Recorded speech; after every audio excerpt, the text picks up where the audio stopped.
kubarikiwa kwa taarifa hiyo.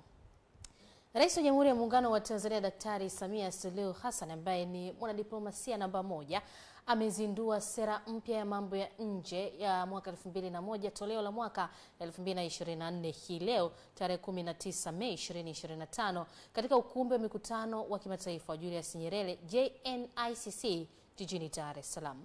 Hii ni ripoti ya Suleiman Nambimbi ikiarifu zaidi. Akizungumza kwenye uzinduzi huo, Rais Samia hakuacha kusifia wizara kwa kuandaa makongamano ya wazi ya kukusanya maoni ya wananchi na wadau mbalimbali ambayo yaliyoruhusu kila mmoja kutoa maoni yake. Nashukuru tena wizara kwa kufanya makongamano ya wazi ya kukusanya maoni ya wananchi na wadau mbalimbali yaliyorushwa mubashara katika televisheni zetu.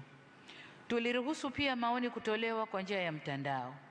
Lengo letu lilikuwa ni kutoa fursa kwa kila aliyetaka kushiriki kwa kutambua ukuu wa sera ya nje na nafasi yake katika ustawi ama kudhoofisha nchi yetu.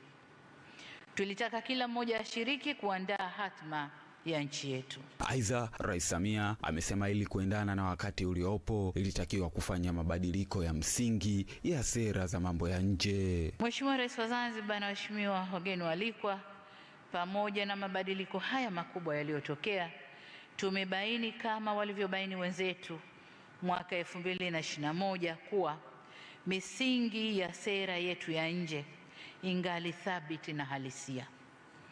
Kilichohitajika ni kufanyika kwa mabadiliko na kuendana na wakati uliopo au nyakati mpya.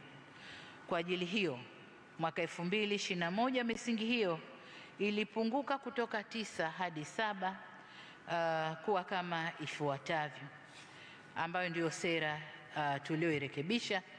Misingi ilikuwa 7. Moja ni kudumisha uhuru, dola na kulinda mipaka ya Jamhuri ya Muungano wa Tanzania.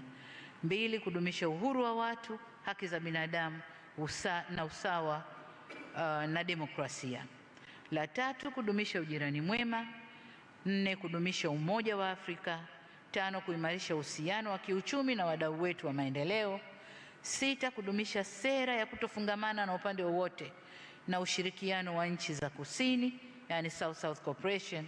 Na 7, kuunga mkono juhudi za Umoja wa Mataifa katika kutatua changamoto za dunia, usalama na amani. Rais Samia amesihi vyombo vya usalama nchini kutoacha wale aliowaita watovu wa adabu kutoka nchi nyingine kuja kuvuruga nchini na kusisitiza licha ya yanayosemwa anachofanya ni kulinda nchi yake. Tumeanza kuona mtiririko au mwenendo wa wanaharakati ndani ya region yetu hii kuanza kuvamia na kuingilia mambo yetu huku.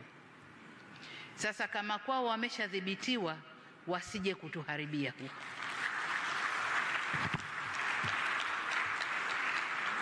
Tusitoe nafasi. Walishaharibu kwao, walishavuruga kwao. Nchi iliyobaki haijaharibika. Watu wako na usalama na amani na utulivu ni hapa kwetu. Kuna majaribio kadhaa. Niwaombe sana vyombo vya ulinzi na usalama na nyinyi wasimamizi wa sera zetu nje kutoa nafasi kwa watovu wa adabu wa nchi nyingine kuja kutovuka hapa kwetu. Hapana. Suleiman Nambimbi, EATV. Ni kauli ya raia namba 1 hapa nchini Tanzania na amri jeshi mkuu akionyesha kuendelea kusimamia ulinzi na amani ya taifa letu, akisema hapa nchini Tanzania sio shamba la bibi. Mimi ni Kisa Daniel Gotalile, punde nitarejea.